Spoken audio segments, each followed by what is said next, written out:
in the neon-drenched streets of Macau. Asia's gambling paradise, fortunes are won and lost with the flip of a card. But in the 1990s, the biggest game wasn't played at the tables. It was played in the shadows, and the man who held all the cards was Wan Kuok-koi, better known as Broken Tooth Koi. How did a street brawler from a Macau slum rise to become the most feared and powerful triad boss in the city's history? A man who commanded an army of thousands and challenged anyone who dared cross him. Born in 1955, Wan Kuok-koi grew up poor and hungry for more. He dropped out of school and, like many young men with few options, found his calling on the streets. He was a natural fighter, earning his nickname Broken Tooth after a particularly vicious brawl. He joined the notorious 14K Triad, one of the largest and most powerful criminal organizations in the world, and began his relentless climb through the ranks. In the lawless world of Macau's underworld, loyalty and ferocity were currency, and Broken Tooth Koi was incredibly rich in both. By the early 1990s, Macau was a gold mine. The city's casinos were booming, attracting high rollers from all over Asia. But where there's big money, there's big conflict. The lucrative VIP junket business arranging travel, credit, and protection for wealthy gamblers became the ultimate prize. This was the battlefield where Broken Tooth Koi would stake his claim.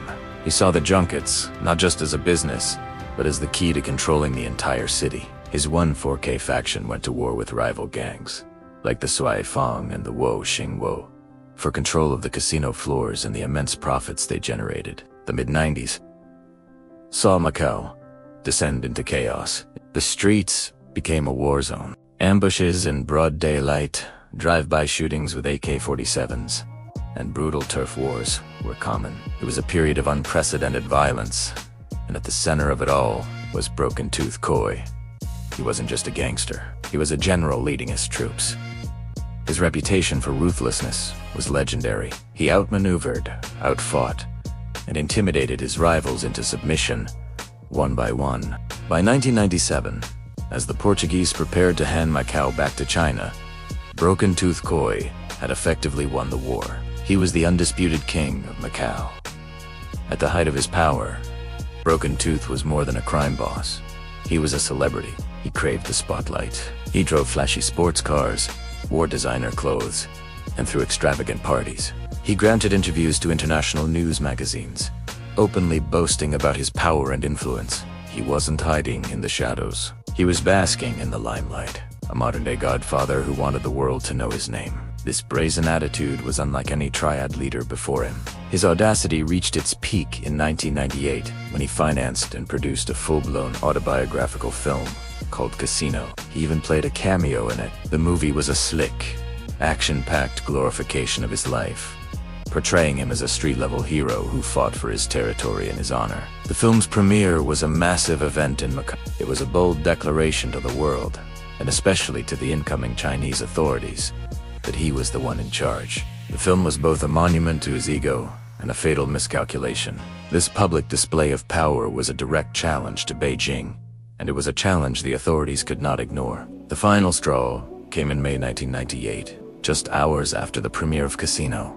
A car bomb exploded under the vehicle of Macau's chief of judiciary police, a man named Antonio Marx Batista, who had been leading the crackdown on organized crime. Batista survived, but the message was clear.